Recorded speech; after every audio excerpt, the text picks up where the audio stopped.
एक वक्त का किस्सा है। पूरम नगर गांव में एक फैमिली रहती थी जिसमें मीठा और बिट्टू दो भाई थे। उनके माँ बाप अब काफी बूढ़े हो चुके थे। मीठा अपनी बीवी नसीबो और बिट्टू अपनी बीवी शीला के साथ रहता था। मीठा सोचता था कि किसी तरह ये पूरा घर और जायदाद उसके नाम हो जाए। इसी सिलसिले में उसने अपने बाप से भी बात करने की कोशिश की, लेकिन उसके बाप ने कहा राजी होना था। बेटे अकल को हाथ तो मारे, क्यों तू अपने छोटे भाई के हिस्से पर नजर रखे हुए है? दफा हो जा, जब तक मैं जिंदा हूँ ये घर जायदाद मेरे नाम रहेगी। मेरे मरने के बाद तुम दोनों को तुम्हारा हिस्सा मिल जाएगा।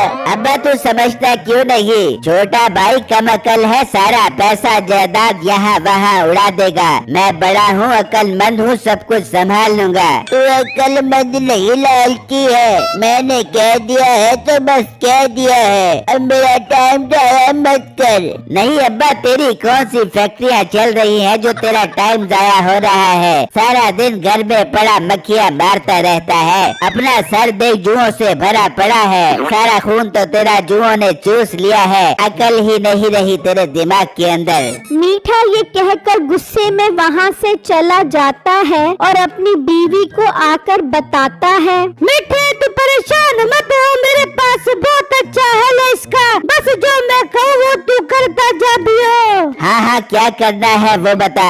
मीठे तेरा बाप तो वैसे भी कुछ दिनों का मेहमान है, कुछ दिनों बाद तो उसने मर जाना, क्यों नहीं से आज ही टपका दिया जाता है। पर वो कैसे बेगम? मीठे बाजार से एक जहर मिलेगा नीला थोता, तू जाकर वो लेकर आ, मैं चाय में मिलाकर पिला दे दूंगी, फिर देखियो कैसे तेरा बाप भुड़क के मरता है। हाँ बेगम, वैसे भी अब्बे ने जिंदा रहकर करना क्या है? वेला रहकर बोर होता रहता है। चलो कब्र में सुकून से पड़ा रहेगा। मुझे बहुत एहसास है अपने अब्बू जान का। मैं इस तरह अपने अब्बू को परेशान नहीं देख सकता। मैं जा रहा हूँ जहर लेने के लिए। फिर मीठा घर से निकलता है और एक परचून की दुकान पर आता है। भाई आपके पास नीला तोता होगा, मुझे बहुत जरूरत है। नीला तोता? अरे तू पागल तो नहीं हो गया? नीला तोता नहीं होता बल्कि सबज तोता होता है। और भाई सबज तोते की नहीं, नीले तोते की बात कर रहा हूँ जो जहर होता है। ओ अच्छा, जहर की बात कर रहे हो? पर आपने जहर का क्या करना है? वो मेरी बेगम की टांग पर सांप ने काट लिया है, उसकी टांग पर लगाना है। आपको तो पता होगा जहर ही जहर को मारता है। हाँ भाई ऐसा ही है, मैं भी देता हूँ आपको नीला तोता। फिर मीठा उससे जहर लेकर चला जाता है और घर पहुंच जाता है। ले बेगम, मैं ले आया हूँ नीला तोता, चाय में मिलाकर अब्बे को पिला दे। बेगम क्या वाकई मेरे सर में जुए हो रही है? हाँ हो तो रही है, आपके सर में जुए। कल भी एक जुआ आपके सर से निकल कर आपकी नाक में घुस गई थी। हाँ बेगम, तभी तो मैं कहूँ कि मेरी नाक में गुदी क्यों हो रही है। चल तो निकाल दे मेरे सर के जुए। फिर उसकी बीवी उसके सर की जुएं निकालने लग जाती है और नसीबो चाय में जहर डालकर चाय तैयार करने लग जाती है। वहाँ बिट्टू अपनी बीवी को कहता है, बेगम मैं पपीते के खेत में जा रहा हूँ, आज एक बहुत बड़ी पार्टी ने आना है, दुआ करना पपीतों का सोडा अच्छी कीमत पर हो जाए। हाँ हाँ बिट्टू, आप इतनी मेहनत से काम करते हो, जरूर आपका सौदा अच्छी कीमत पर होगा। ठीक है बेगम, मैं जा रहा हूँ, तुम बस अब्बू को टाइम से चाय बनाकर दे देना। हाँ हाँ आप जाओ, मैं इन्हें चाय बनाकर दे दूंगी। फिर बिट्टू पपीते के खेत में आ जाता है और बिट्टू की बीवी चाय बनाने के लिए आती है। नसीबा बाजी जल्दी करो, मैंने ससुर जी के लिए चाय बनानी है। ज्यादा सार करने की जरूरत नहीं है, मैं बना रही हूँ चाय। तेरी बहुत मेहरबानी। अरे वाह नसीबा, ससुर जी का ख्याल कैसे आ गया तुम्हें? मैं तो बहुत हैरान हूँ। वो तेरे ससुर नहीं, मेरे भी ससुर है। मैं चाय बना के उनके लिए लेकर जा रही हूँ। फिर नसीबो वो चाय तैयार करके अपने ससुर के कमरे में रख देती है तो कुछ देर बाद बाप अंदर आता है। अरे वाह, बिट्टू की बीवी ने मेरे लिए चाय तैयार कर दी है। बहुत अच्छी है मेरी ये बहू। आज तो मैं चाय बिट्टू के पास जाकर पीता हूँ। वो चाय के खेत में बिट्टू के पास आ जाता है तो वहाँ उसकी एक व्यापारी से लड़ाई हो रही होती है। नहीं चाहिए मुझे तुम्हारे ये पपीते। मैंने पपीता काटा तो अंदर से काला निकला। ऐसा कैसे हो सकता है भाई, लाओ मैं काटता हूँ। बिट्टू पपीता काटता है तो वो बिल्कुल ठीक होता है। वो आदमी काटता है तो वो फिर काला होता है। ये कैसे पपीते हैं तुम्हारे? ये जादुई पपीते हैं, जादुई। मैं जा रहा हूँ। बिट्टू और उसका बाप दोनों ये मंजर देखकर हैरान हो रहे होते हैं। अब्बू जान, मैं सच्चा इंसान हूँ, इसलिए मैंने काटा तो ये बिल्कुल ठीक निकला। और वो व्यापारी बेईमान था, इसलिए उसने काटा तो वो काड़ा निकला। इसका मतलब ये जादुई पपीता है। इससे तो हम सच्चे और झूठे लोगों की आराम से पहचान करवा सकते हैं। अब बेटा तो बिल्कुल ठीक कह रहा है। ये तो बहुत नायाब पपीता है।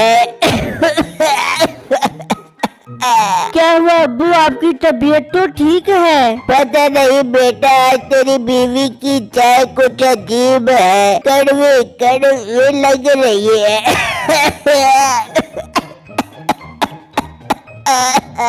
अचानक उसके बाप की तबीयत ज्यादा खराब हो जाती है और वो वहीं पर ही मर जाता है। बिट्टू जल्दी से हकीम को लेकर आता है और चेक करके बताता है कि उसका बाप मर चुका है। और चाय का कप सूंघता है तो उसे पता चल जाता है कि उसमें जहर है। वो बिट्टू को चाय में मिले जहर के बारे में बताता है। इसका मतलब मेरी बीवी ने अब्बू को जहर दे दिया। मुझे अपनी बीवी से ये उम्मीद नहीं थी। वो बाप को लेकर घर आ जाते हैं। हाय मेरे मरहूम शौहर बहुत अच्छे थे। उनके सर में जुए बड़ी बड़ी थी, लेकिन कभी भी किसी से कोई शिकायत नहीं की मेरे ससुर ने। अब आप मुझे क्यों छोड़कर चले गए? मुझे भी अपने साथ ले चलो। अब मैं कैसे रहूँगा आपके बगैर? मैं जब छोटा होता था तो अब्बू मुंह पर फटा हुआ कच्चा पहनकर मुझे सुपरमैन बनकर दिखा कर हंसाता था। अब मुझे कौन हंसाएगा? हाँ अंकल बहुत अच्छे थे। हमारे से दूध लेने आते थे और दही बना कर जाते थे। अंकल आप क्यों चले गए? अब दही कौन बनाएगा? आप सब लोग रोना बंद करो, अब्बू को ले जाने का टाइम हो गया है। नहीं लेकर जा बेटे, नहीं लेकर जा। हम नहीं रह पाएंगे इनके बगैर। है किसने मेरे ससुर को जहर दे दिया? अरे मेरा अब्बा, ना लेकर जाओ अब्बे को, ना लेकर जाओ। मैं कैसे रहूँगा अब्बे के बगैर? मीठे भाई हौसला करें, अब अब्बू को ले जाना पड़ेगा। आप अम्मी को संभालें। ये मीठा मेरे से जहर लेकर गया था, कहीं इसने तो जहर नहीं दिया अपने बाप को।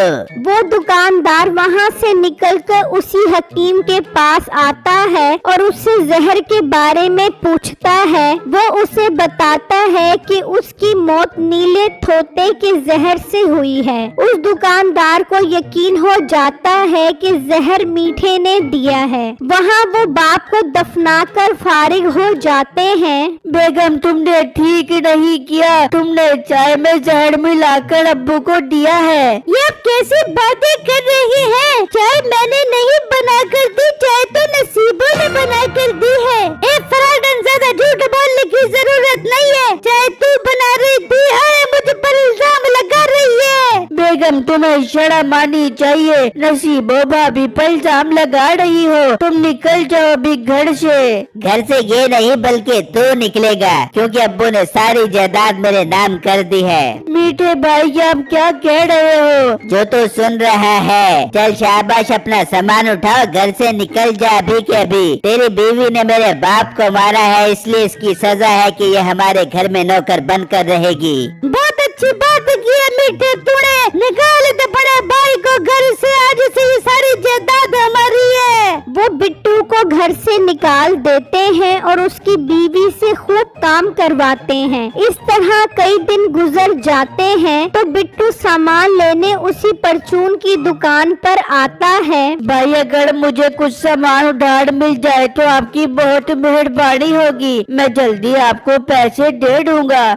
सामान मिल जाएगा, मगर ये तो बताओ कुछ पता लगा कि आपके अब्बू को जहर किसने दिया था?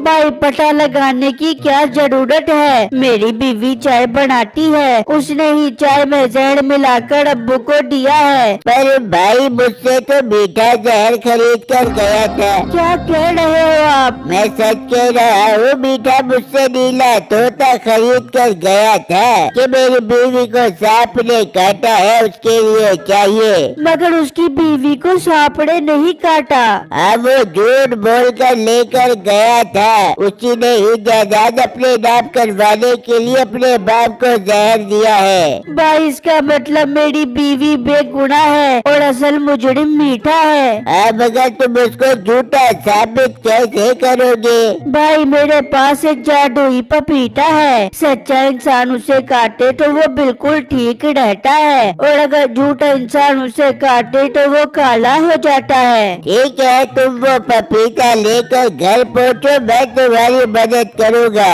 नहीं, हम सब तुम्हारी मदद करेंगे। फिर बिट्टू खेत में जाकर एक पपीता उठा लेता है और सब लोग मीठे को बुला लेते हैं। आप लोगों ने मुझे क्यों बुलाया है? मीठे जरूरी काम था इसलिए बुलाया है। बिट्टू पपीता लेकर आने वाला है, तुम्हें कुछ नहीं करना, बस पपीता काटना है। पपीता है या हैप्पी बर्थडे का केक जो मैं काटूं?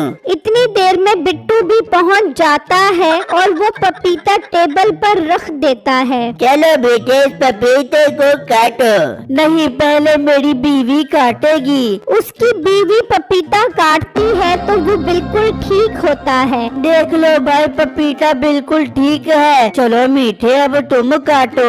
फिर जब मीठा पपीता काटता है तो वो काला हो जाता है। देख लो ये पपीता काला हो गया, इसका मतलब मीठे ने जहर दिया है मेरे अब्बू को। नहीं नहीं, मैंने जहर नहीं दिया, झूठ मत बोल, तू ही मेरे से जहर लेकर गया था, तू झूठा साबित हो गया है। अबे भाई तू कहाँ से आ गया? सारी बनी बनाई गेम खराब कर दी। गेम खराब नहीं की बल्कि गेम ठीक की है। चलो इसको और इसकी बीवी को काल कोठरी में बंद करो। फिर वो उन दोनों को काल कोठरी में बंद कर देते हैं और बिट्टू को सब कुछ वापस मिल